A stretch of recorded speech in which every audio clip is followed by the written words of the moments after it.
bertemu dengan koenzim A, maka dia akan menjadi asetil-CoA. Nah, tahapan yang kedua setelah glikolisis yaitu dekarboksilasi oksidatif yang berlangsung di mana ini? Di mitokondria. Ya, di mitokondria, tepatnya di matrik mitokondria. Peristiwa ini akan mengubah satu asam pirufat sehingga menjadi satu asetil-CoA. Nah, coba pirufat ini ketemu koenzim A, ya, dia mengalami peristiwa oksidasi dan dia melepaskan gugus karboksilnya. Makanya peristiwanya adalah dekarboksilasi, pemecahan asam split atau pemecahan asam pirufat sehingga menjadi asetil-CoA dan melepaskan CO2, ya, melepaskan CO2. Berikutnya, karena ini adalah glikolisis itu dihasilkan 2 asam pirufat, berarti dia menghasilkan berapa asetil-CoA? Devi.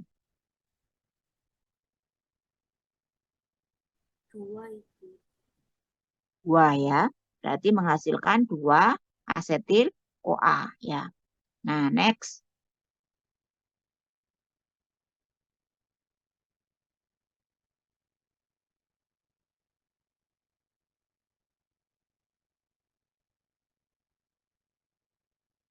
Loh, kok ini? Kayaknya ada sebelum kerutnya ini. Nah, berikutnya setelah dekarboksilasi nomor 3, nanti dikasih nomor 3 ya, yaitu nanti masuk ke siklus Krebs. Siapa yang masuk siklus Krebs? Ya, karena tadi semuanya itu bisa menjadi asetil-CoA ya, baik melalui glikolisis itu berarti glukosa menjadi pirufat kemudian menjadi asetil-CoA. Yang dari bahan makanan protein tadi yaitu asam amino itu bisa menjadi asetil-CoA ya, yang tadi sebelumnya ya. Setelah itu dari jalur lemak beta oksidasi itu dari asam lemak bisa dirubah menjadi asetil-CoA melalui jalur beta oksidasi ya. Jadi kan semuanya bisa, sehingga artinya nanti ketemulah ini di asetil-CoA ya, respirasi seluler yang berikutnya ya. Nah, ini siklus Krebs berlangsung di matrik mitokondria yang akan memproses asetil-CoA ya, jadi memproses asetil-CoA. Nah, sehingga disebut sebagai siklus asam sitrat nama lainnya. Kenapa? Karena dari sini dia menghasilkan senyawa asam sitrat ya untuk yang pertama kali ya. Nggak bisa sebentar digeser sampai kelihatan sih.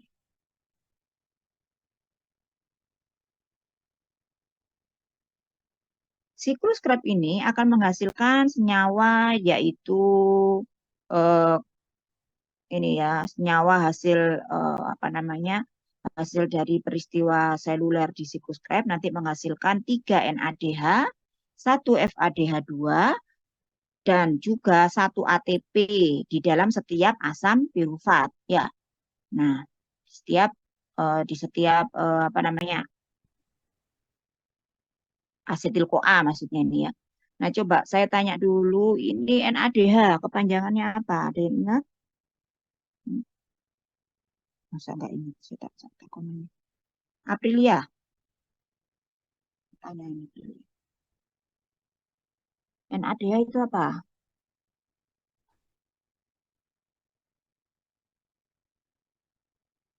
Ini golongan turunan asam nukleat KB ya. Siapa yang bisa NADH?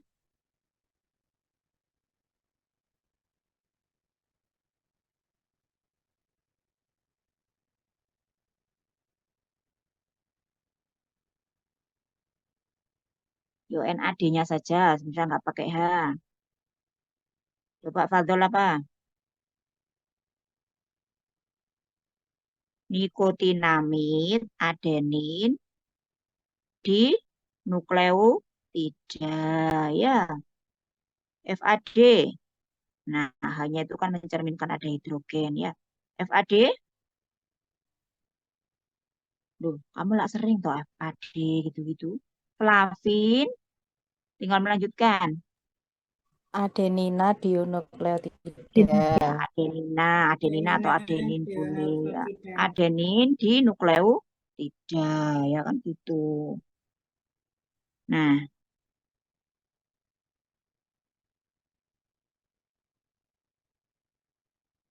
jadi di dalam siklus Krebs ini nanti dia menghasilkan apa?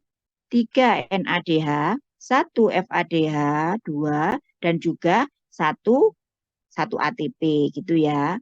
Dan juga 1 ATP. Next. Nah, ini adalah siklus Krebs. Coba kamu lihat ini siklus Krebs-nya kan kamu sudah hafal. Kemarin sudah mengerti bagaimana siklus Krebs itu ada berapa tahapan. Ya, enzimnya apa saja ya kan. Nah, coba kamu cek di sini ada berapa NADH yang dihasilkan. Nah, kalau di catatan sebelah kanan nanti dia menghasilkan berapa NADH ini? 3 NADH. Ya, 3, Ibu. 3 NADH. Berapa FAD? FADH 2. Ini loh. 1, Bu. 1 ya. Nah, sehingga nih di sini yang lengkapnya kan di sini. Ada NADH yang dihasilkan sebanyak 3. 1 FADH karena itu nanti bahan baku ya yang dipakai ATP. Terus ATP-nya ada berapa? Tuh yang kayak Ada bintang-bintang warna kuning itu loh. ada 1, Bu. Ada 1 yang di sini nih di kotak. Next sebelumnya. Coba next sebelumnya. Jadi yang dihasilkan senyawa tersebut di dalam siklus Krebs ya, asetil-CoA tadi itu akan menjadi apa? 3 NADH ya, 1 FADH dan 1 ATP dan 1 ATP. Nah, itu apabila apa namanya?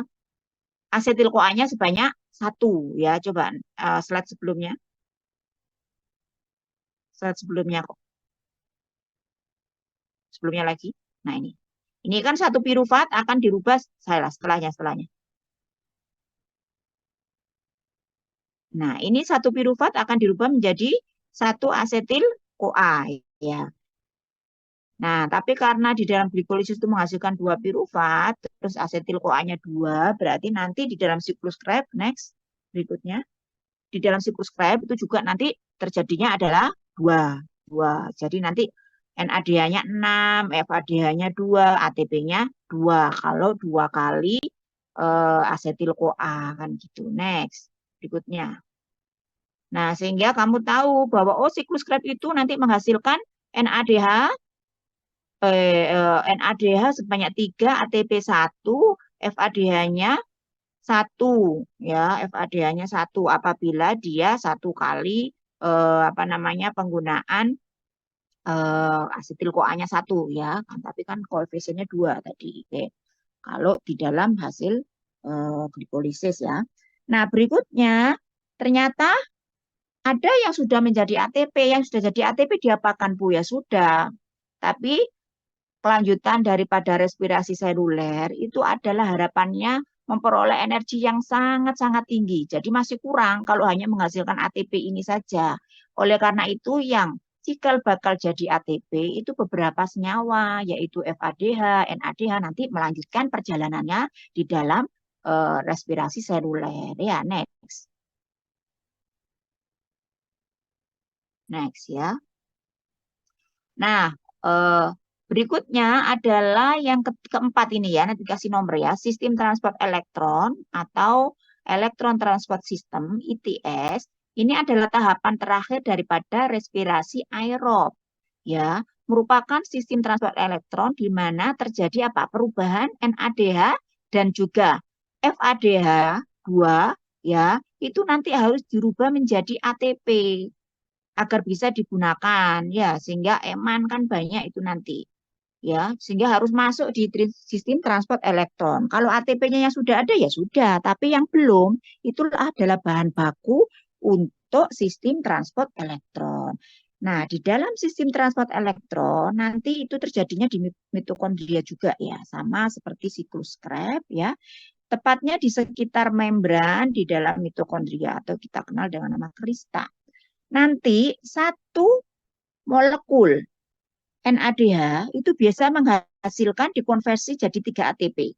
Dan 1 molekul FADH 2 itu bisa menghasilkan 2 ATP. Ya. Nah, apabila pada proses sebelumnya itu telah memperoleh 10 NADH, maka total ATP-nya adalah 30 buah. Nah, misalnya sudah memperoleh 10 NADH, maka totalnya adalah 30 buah. 30 buah ATP. Di sisi lain, FADH2 yang diperoleh sebelumnya dari proses diskusi siklus Krebs tadi ada berapa? Loh, kok lupa? FADH ada berapa? Satu. Satu. Tapi karena dia pirufat itu menghasilkan 2 asetil-CoA, maka siklus Krebs satu kali siklus Krebs itu 2 kali siklus Krebs ya, berarti. Itu menghasilkan berapa ATP? 2. 2 Ya. ATP, Bu. Jadi nanti gini, FADH yang diperoleh sebelumnya dari proses siklus Krebs adalah 2 buah, itu 2 buah dulu ya. Dengan begitu jumlah total ATP yang didapatkan dari FADH itu adalah 2 dikali 2. Karena 2 FADH yang didapatkan dari siklus Krebs itu dikalikan 2 untuk jadi ATP. Sehingga ada 4 ATP. Ya, sampai sini kamu paham ya.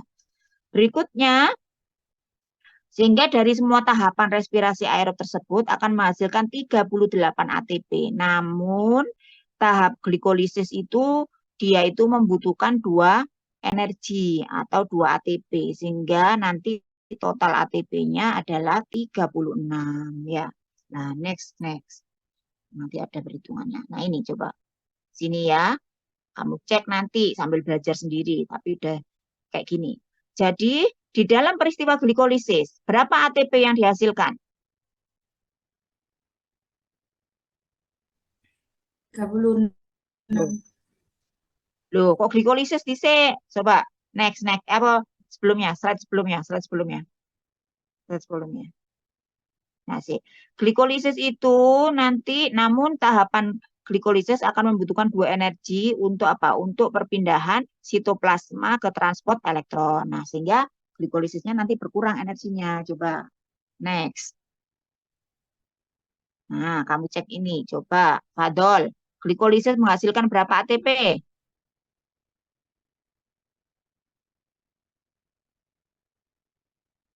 Itu warna merah itu?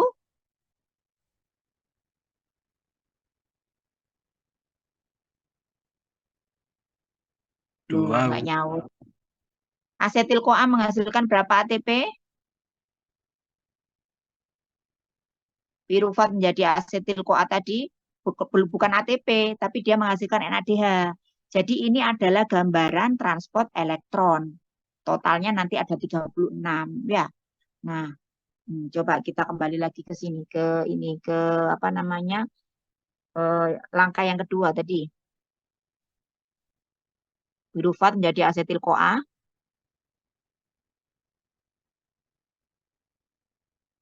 Slide sebelumnya.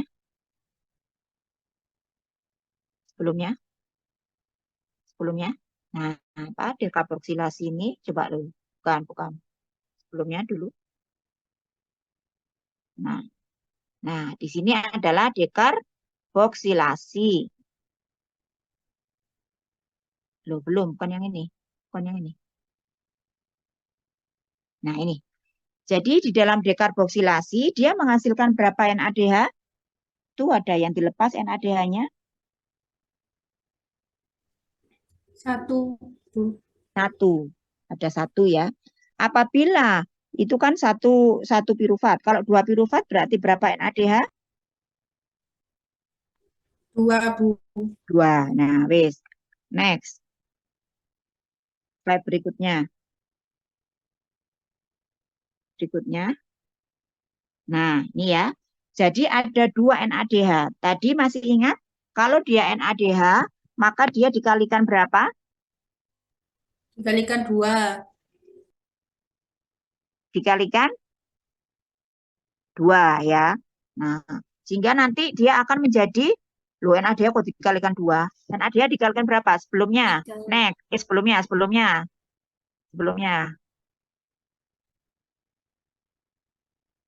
Slide sebelumnya, Devi. Nah, ini adalah next. Nah, ini adalah gambaran sistem transport elektron di mana akan merubah NADH dan FADH2 menjadi ATP. Sistem transport elektron itu generator, fungsinya begitu ya, merubah NADH dan FADH2 dari reaksi sebelumnya untuk menjadi ATP.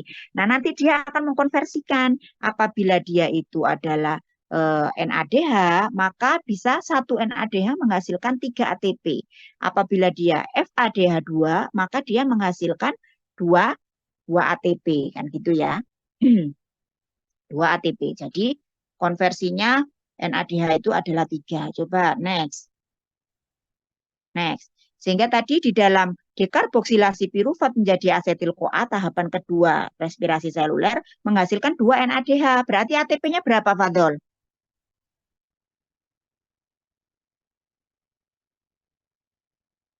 6. 6, Bu. Ya. 6. Jadi 2 dikali 3 yaitu sama dengan 6. Ya. Nah, terus di dalam siklus Krebs tadi menghasilkan berapa ATP? Coba sebelumnya. Dari asetil-CoA masuk ke siklus Krebs 1 kali jalan menghasilkan berapa ATP? 1. 1. Nah, terus next. Menghasilkan 1. Ya tetap dia nanti menghasilkan 1 ATP. Tapi karena 2 kali jalan asetil-CoA-nya kan ada 2 toh. Berarti 2 ATP dari warna oranye itu loh. Ya, warna oranye 2 ATP. Nah, berikutnya berapa NADH yang dihasilkan dari siklus Krebs? Yo, masuk lali. 3. 3 ya, 1 kali jalan, 1 kali asetil-CoA. Berarti kan kalau kita kalikan 2 kali, karena 2 asetil-CoA kan 6. NADH tadi dikali berapa? 3. 3. Berarti sama dengan 8? 18. Ya. Terus FADH-nya berapa? 1 kali jalan siklus Krebs-nya. Nah, 1. sebelumnya. 1 ya. 1. 1. Kalau dia dikalikan 2, karena 2 kali asetil-CoA berarti menjadi 2. Ya, berarti 1 kali 2, 2. FADH 2 kalau dikonversi menjadi ATP itu dikalikan 2 pada sistem transport elektron sehingga menjadi 4 ATP. 4 ATP. Nah, itu totalnya ada berapa? 4. Itu totalnya dari mulai atas. Kan kamu ini kan transport elektron. Jadi perubahannya ini nih ya. NADH yang dari hasil glikolisis kan menghasilkan NADH. Terus dari dekarboksilasi pirufat menjadi asetil-CoA juga menghasilkan NADH. Siklus Krebs juga menghasilkan NADH dan FADH. Itu semuanya itu nanti dirubah jadi ATP melalui jalur tempatnya yang terakhir yaitu di sistem transport elektron. Nah, saya sampeyan hitung totalnya dari mulai reaksi seluler glikolisis itu sampai yang siklus Krebs totalnya ono piro itu ATP-nya. Hitungan aja semua. 10. 38. 38. 38. Nah, tetapi karena di dalam glikolisis itu membutuhkan 2 ATP, maka dia dikurangi 2 sehingga totalnya adalah 36. Ya, 36. Jadi itu sehingga di dalam peristiwa glikolisis itu kan dia menghasilkan totalnya 4 ATP. Nah, ini nanti dari konversi NADH ini juga ya, 2 NADH gitu ya. Terus jadi 4 ATP totalnya. Jadi intinya dikurangi 2 ATP. Next. Nah, sudah paham ya ngitungnya ya, sampai gak iso loh yo. Nah, ini kayak gini. Coba mengingat kembali. NADH apa dihasilkan pada jalur glikolisis? NADH dihasilkan pada jalur glikolisis?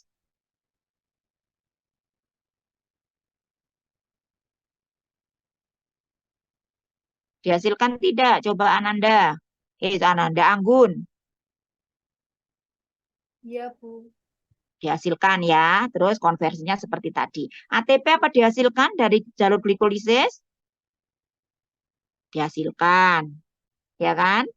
Terus NADH apa dihasilkan dari jalur dekarboksilasi dari mulai pirufat menjadi asetil-CoA dihasilkan. Tapi dia nggak nyebut jumlahnya ya. Dihasilkan. Terus siklus asam sitrat. Nah, siklus asam sitrat dia menghasilkan juga ya. Nah, ini tapi nggak lengkap di sini. Yang sebelumnya yang lengkap. Nah, semuanya nanti akan masuk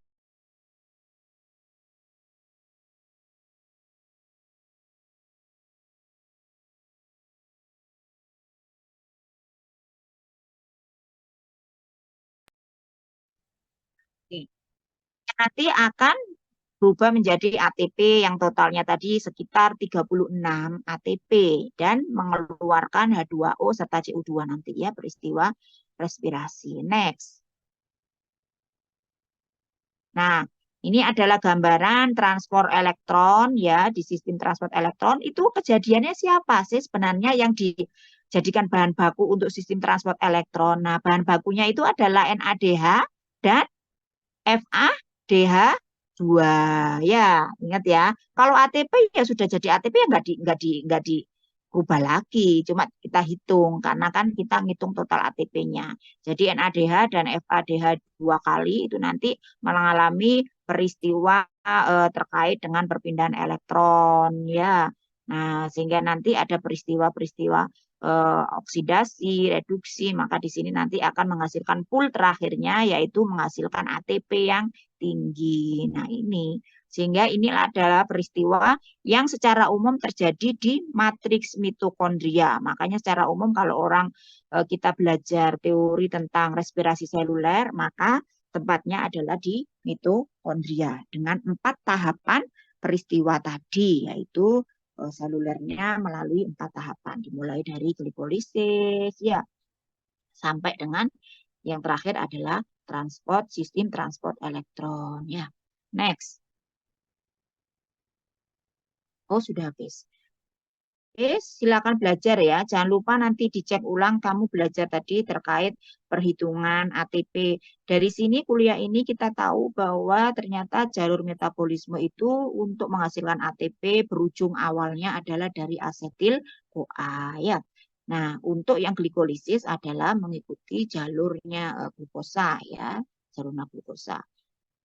Ya, karena memang penyumbang ATP terbesar ya, penyumbang ATP terbesar itu yang senyawa yang bisa melalui jalur glikolisis gitu ya. Nah, ini biasanya dijadikan patokan orang untuk melakukan diet ya, untuk melakukan diet itu jadi ATP-nya bagaimana ya, dihitung ya makanannya. Jadi berapa ATP itu nanti terkait kalori juga ya. Jadi timbang-timbangan berat gitu ya. Nah, baik itu saja kuliah dari Ibu ya hari ini.